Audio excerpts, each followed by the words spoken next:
for all of us. I'm going to speed it up. Basically, what he's saying is, who do you think you are? You're not the only one chosen. You're not the only one who is holy. We are other people who can do this thing as well. Now, here's the thing. It doesn't matter what you think about yourself. If God did not appoint you to this, God has not. It may not be your time, baby. It may not be your time. God is trying to perfect some things. And when it is your time, God will give you that assignment. It does not work well for us when we try to snatch it from someone else. And sometimes we do, even in our hearts, why did you get this? And it took me so long to get that. And this person got it like that. And if we're honest with ourselves, we have that in our hearts. I go to church and I hear how people talk about the people that God has appointed in ministry. You can go to your job and hear how people talk about people promoted. There is this spirit of Korah in the midst, and it's not getting any better. We call them haters, but we're going to call that biblically a spirit of Korah. I'm going to go ahead and speed up and tell you what happened. So Moses is angry because even a man of God gets tired. Even a person of God has emotions. Allow yourself to have permission to feel your emotions. That hurt my feelings. That was ugly. That wasn't fair. And here's the thing. Moses didn't ask for this. God appointed him.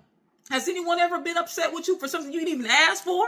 Have you ever looked at someone and it was a position they got and they didn't even ask for it, but you were jealous? You had a spirit of Korah. Be honest with yourself.